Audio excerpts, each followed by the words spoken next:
असम के मुख्यमंत्री हेमंत बिस्वा ने एक दावा किया है कि असम में मुस्लिम आबादी तेजी से बढ़ती ही जा रही है और अब बढ़कर वो 40% हो चुकी है। उन्होंने बुधवार को रांची में कहा कि तेजी से बदलती डेमोग्राफी मेरे लिए बड़ा मामला हो गया है। उन्होंने कहा कि आज असम में मुसलमानों की आबादी 40% पहुंच चुकी है। आगे बढ़ते हुए उन्होंने ये भी कहा, बदलती डेमोग्राफी मेरे लिए बड़ा मुद्दा है। असम में मुसलमान आबादी 40% पहुंच चुकी है। वहीं 1950 तक की आबादी 12% थी। आज हम कई जिलों को खो चुके हैं। ये मेरे लिए राजनीतिक मुद्दा नहीं है, मेरे लिए ये जीने मरने का सवाल है। आइए चलिए सुनते हैं हेमंत बिस्वा ने और क्या कुछ कहा है। बहुत हम लोग असम में भी बहुत बड़ा जो घुसपैठी आते हैं इसको रुकवाने के लिए बहुत बड़ा काम कर रहा हूं, लेकिन हमारा वहां नदी है, पनिया है। आप लोगों को मैं निमंत्रण करता हूं, एक दिन आप लोग भारत बांग्लादेश सीमा में जाना चाहिए। तब आप लोगों को मैं असम गवर्नमेंट से आप लोगों को इनवाइट करूंगा। एक बार बंगाल का सीमा तो ले जाने का मेरा अधिकार नहीं है। अब असम और बांग्लादेश सीमाओं को देखने के लिए मैं आप लोगों को ले जाऊंगा। फिर आप लोगों को लगेगा देश का सामने ये कितना बड़ा समस्या है। यहां से आप लोगों को थोड़ा मुश्किल होगा। दूसरा बात, सीता सोरेन का साथ कितना बड़ा धोखा हुआ है आप लोग खुद जानते हैं। उनका हस्बैंड का हत्या हुआ, पोस्टमार्टम भी नहीं हुआ, तो वो महिला का साथ खड़ा होना हमारा पार्टी का जिम्मेदारी है। गीता कोड़ा जी का खिलाफ और बहुत बड़ा जनजातीय नेत्री है, अपना दम पे 2-3 बार लोकसभा सीट जीते हैं। हस्बैंड का ऊपर जो भी कंप्लेन है, मैं सभा में बोला हेमंत सोरेन जी का ऊपर जो भी कंप्लेन है, लेकिन मैं कल्पना जी का ऊपर आरोप नहीं लगाऊंगा। मधु कोड़ा जी का ऊपर केस चल रहा है, उसका मतलब ये नहीं है कि गीता कोड़ा भी आसामी है। ये गलत फहमी है।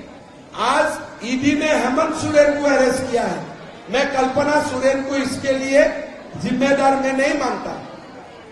इसीलिए आप लोग थोड़ा कृपा कीजिए, किसी को क्रिटिसाइज करने के जाते जाते कोई इनोसेंट का क्रिटिसिज्म ना हो जाए।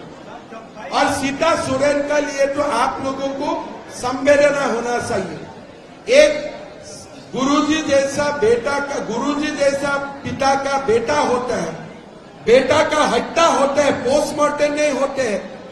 उस महिला का साथ खड़ा होना बीजेपी के लिए सौभाग्य का बात है।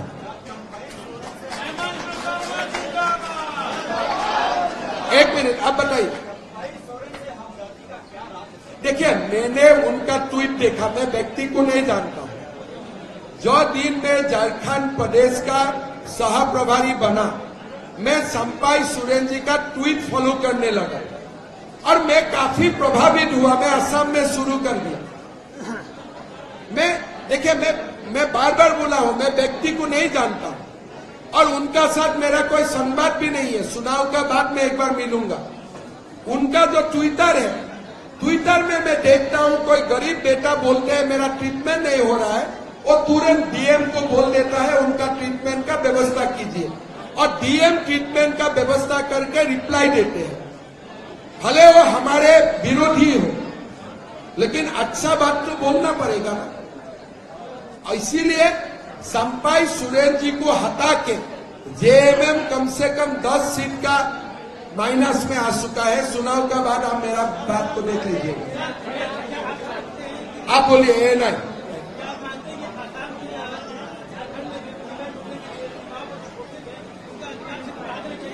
देखिए, ममता बनर्जी से यही हमारा डिबेट है।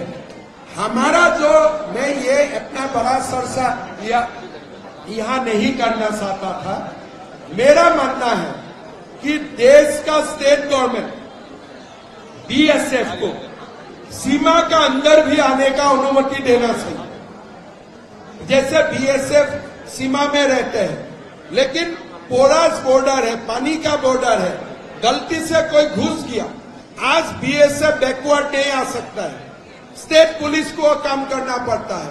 तो इसीलिए देश में जो घुसपैठिया आते हैं उसको रुकवाने के लिए बीएसएफ को ज्यादा से ज्यादा क्षमता देना चाहिए। आप बताइए।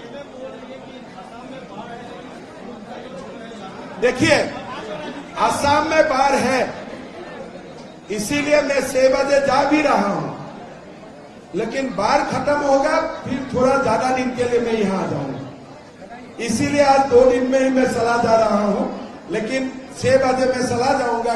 काल में दोपहर को आया था, लेकिन अगली 2 बार खत्म होने का बाद मैं 6-7 दिन 10 दिन रुकने के लिए आऊंगा। आप लास्ट क्वेश्चन कीजिए, फिर ये लास्ट क्वेश्चन। हेमंत बिस्वा शर्मा ने इससे पहले 1 जुलाई को बिना किसी समुदाय का जिक्र करते हुए कहा था कि एक वर्ग आपराधिक गतिविधियां कर रहा है। ये लोग एक खास मजहब से ताल्लुक रखते हैं और ये चिंता की बात है। हेमंत बिस्वा शर्मा ने आगे क्या कुछ कहा था, आइए चलिए जानते हैं। उन्होंने कहा था कि मैं ये नहीं कह रहा हूँ कि एक ही मजहब के लोग ऐसा कर रहे हैं, लेकिन लोकसभा चुनाव के बाद जो स्थिति है वो चिंताजनक है। इससे पहले उन्होंने कहा था कि बांग्लादेश से आकर बसे अल्पसंख्यक समुदाय के लोगों ने कांग्रेस को वोट किया है। इन लोगों ने केंद्र और राज्य सरकार की ओर से किए विकास के कार्यक्रम को भी नहीं देखा। उन्होंने आगे ये भी आरोप लगाया था कि असम में बांग्लादेश से आए लोग ही अपराधों में शामिल हैं। लोकसभा चुनाव में भाजपा और असम गण परिषद ने कुल 11 सीटों पर जीत हासिल की है, वहीं बाकी 3 सीटों पर कांग्रेस को विजय मिली है। पूर्वोत्तर भारत की 24 लोकसभा सीटों में से भाजपा को 15 पर जीत मिली है। इस तरह देश के इस हिस्से में भाजपा को 2019 के मुकाबले नुकसान हुआ है। कांग्रेस को यहां 7 सीटें मिली हैं, जिससे पहले 4 पर जीत मिली थी। हेमंत बिस्वा ने कहा कि एक मजहब के लोग हमारी सरकार के खिलाफ रहे हैं। इन राज्यों में इस मजहब से जुड़े लोगों की आबादी भी तेजी से बढ़ती जा रही है। इसके चलते फर्क पड़ता है। ये राजनीतिक हार नहीं है, क्योंकि एक मजहब से कोई नहीं लड़ सकता। फिलहाल इस वीडियो में इतना ही। देश दुनिया की तमाम बड़ी खबरों के लिए आप हमारे साथ बने रहिए और देखते रहिए न्यूज स्टेट। न्यूज स्टेट अब व्हाट्सएप पर खबरों के ताजा अपडेट के लिए न्यूज स्टेट के इस QR कोड को स्कैन करें।